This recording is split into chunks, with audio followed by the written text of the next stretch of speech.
Hola, este video trata sobre las heridas de la infancia. El día de hoy hablaremos específicamente sobre la herida de rechazo. Antes de empezar, te invito a que te suscribas a mi canal de YouTube para que estés al tanto de los siguientes videos. Todo el material que subo es práctico y te ayuda a convertirte en tu mejor versión.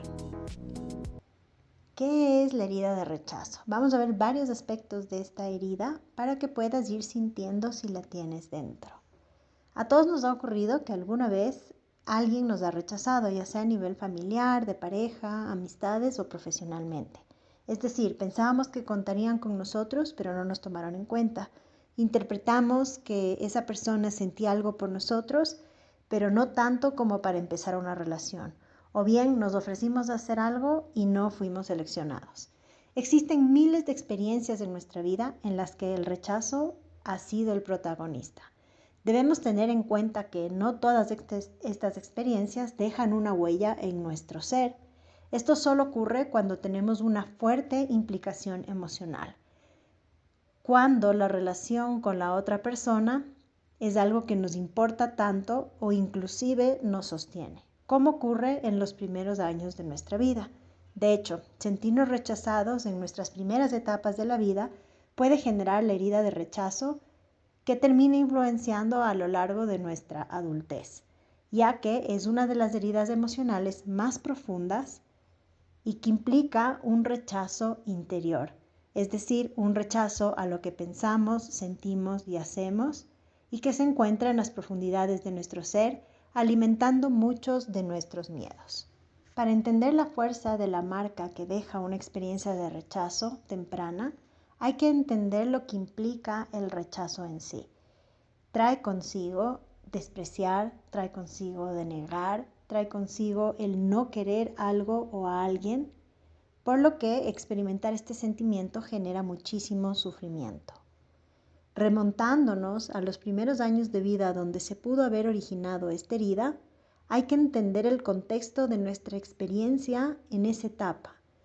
Nuestros padres o cuidadores, por lo general, son quienes están a cargo de nosotros y por lo general son los gestores de la herida de rechazo, no necesariamente con la intención de rechazar al hijo o al niño que somos, sino en muchos casos es una interpretación que el niño hace frente a las circunstancias. Es decir, el niño interpreta que ha sido rechazado, ya que no puede ver su realidad objetivamente, es solo un niño y el mundo gira en torno a él.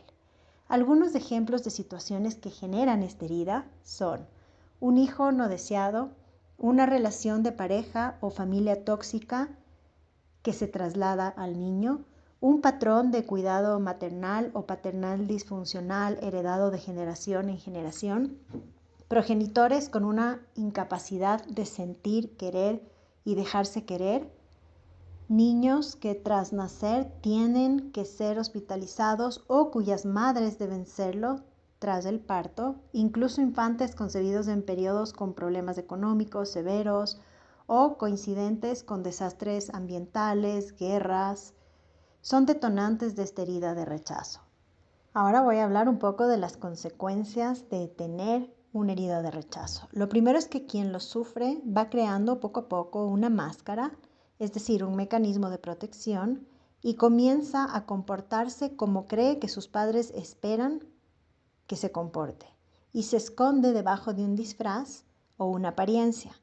Este mecanismo de protección es una estrategia que a primera vista le sirve para huir de este sentimiento de rechazo, pero poco a poco va generando un sufrimiento mayor, ya que empieza a desvalorizarse a sí mismo y empieza a mostrarse de una manera distinta a la que verdaderamente es. Siente que si se muestra tal y como es, sus padres no lo querrán. Y el problema es que esta máscara se va llevando a otros ambientes y entornos y con el paso del tiempo el niño, ya un adulto, puede darse cuenta que lleva muchos años siendo quien no es, lo que implica un fuerte desengaño y una necesidad de trabajo personal para aceptarse a sí mismo y recuperarse a sí mismo. Aún así, el rechazo también puede tener otro tipo de consecuencias en el niño como apatía, ansiedad, conductas autodestructivas, pasividad, o impulsividad, hiperactividad, desobediencia o falta de control, entre otras. La desvalorización y la baja autoestima están muy relacionadas con esta herida de rechazo. El impacto depende de los recursos internos que tenga el niño para gestionar sus propias experiencias. De hecho, el rechazo también puede estar enmascarado tras actitudes y comportamientos de sobreprotección. Es común que en un principio esto no se note hasta llegar a una etapa de adolescencia o adultez en donde sale a la luz en forma de miedo a las relaciones. Es posible que al escuchar esto ya estés notando que tienes esta herida en tu interior. Quiero contarte un poquito más sobre cómo son las personas que tienen esta herida en su interior, teniendo en cuenta que lo primero es que ha sido afectado su desarrollo en la personalidad. Y como lo mencioné antes, suelen desvalorarse mucho estas personas, tienen también mucho miedo a equivocarse, pueden verse en una situación de necesitar ser perfectos, de perfección, ya que usan esto como un mecanismo para ser queridas. Es decir, si hago lo que está bien, todos me querrán y obtendré reconocimiento. Este genera una hipersensibilidad al mismo tiempo a cualquier comentario o actitud que vaya en su contra o en contra de lo que han hecho o han tratado de lograr. Sienten que no los ven por lo que son, sino por lo que hacen o por lo que finalmente los demás opinen de ellos. Se genera entonces un autorrechazo a sus propios pensamientos, sentimientos, hacia el amor e incluso hacia su propia persona.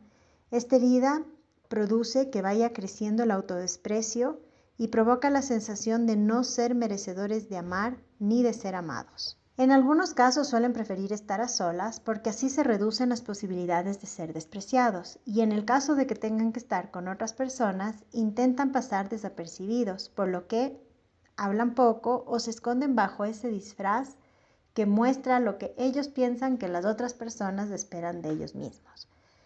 Hay algo que los caracteriza mucho y es que tienen el rechazo muy presente. Es tan intensa esta sensación que la mayoría de las veces creen que son rechazados independientemente de que así sea o no, y buscan cualquier señal o gesto que lo confirme. De hecho, cuando son elegidas o se destacan en algo, no se lo creen porque se rechazan a sí mismos y pueden llegar inclusive a sabotear una situación como esta. El problema de las personas con esta herida es que cuanto más profunda sea la herida, mayor probabilidad tienen de ser rechazadas o rechazar a los demás, de experimentar fuertes sentimientos de rechazo y odio. Y esto ocurre porque filtran el mundo y sus relaciones a partir de la herida. ¿Qué puedes hacer si tienes esta herida? Lo primero es saber que sí se puede sanar, pero se debe tener en cuenta que es todo un proceso y debemos tener paciencia con nosotros mismos. El primer paso siempre consiste en ser consciente de si tengo o no tengo la herida, y si la tengo, aceptar que forma parte de mí mismo, que la llevo conmigo y que está influyendo en los distintos aspectos de mi adultez. Hay muchos sentimientos atrapados y negados que han sido almacenados en el interior y que han estado así por mucho tiempo. Entonces, tener paciencia y saber que es un proceso que muchas veces requiere un soporte profesional para una guía y acompañamiento en esta etapa de sanación. Ir viendo qué aspectos de nuestra adultez están siendo afectados por la herida, como por ejemplo en las relaciones con los demás, y estar consciente de la herida para no dejar que las creencias irracionales que tenemos dañen estas relaciones o causen más sufrimiento y dolor. No tomarnos cualquier cosa como un rechazo. Al fin y al cabo, quien se ha sentido profundamente rechazado piensa que siempre lo será, y esto no es verdad. Entonces, ir siendo conscientes de estas cosas nos ayuda a irlas disolviendo. El siguiente paso conlleva un ejercicio de sinceridad y compasión con uno mismo. Entender que las personas que nos rechazaron en nuestra infancia no tuvieron la intención de generarnos un daño. Hicieron lo que pudieron, lo que sabían o lo que creyeron mejor. Entonces no vale en este momento y etapa de nuestra vida buscar culpables, ya que esto nos haría caer en una actitud de victimismo que puede retrasar y bloquear la sanación. La verdad es que el pasado no lo podemos cambiar y si queremos avanzar no queda más que aceptarlo tal y como es, y más bien poner toda nuestra atención en una reestructuración y fortalecimiento interior. Puede que sí, también necesitemos perdonarnos a nosotros mismos por la desvalorización y autorrechazo que nos hemos hecho, que nos hemos dado, teniendo en cuenta que perdonar tiene sus etapas y es un proceso en sí mismo. Tener en cuenta que también es posible que tengamos que hacer este ejercicio de perdón con respecto a nuestros padres o cuidadores. Por último, es necesario que empecemos a aceptarnos, cuidarnos, valorarnos y comprendernos mejor desde un lugar de amor propio y fortalecimiento de la autoestima. Entender sobre estas heridas nos ayuda a entendernos mejor, porque la vida no es injusta y todo lo que nos pasa es consecuencia de algo, y en este caso es algo que se puede gestionar. Espero que la información te haya sido útil y que tengas en cuenta que existen 4 otras heridas de la infancia que también son importantes y que por lo general todos las llevamos en mayor o menor grado, un poquito más de unas y un poquito menos de otras, pero de alguna manera nadie se salva de haber experimentado estas percepciones a temprana edad que luego van cambiándonos nuestra personalidad, llenándonos de máscaras que a veces nos impiden lograr y alcanzar nuestros sueños. Mientras más pronto podamos identificarlas y gestionarlas, mucho mejor.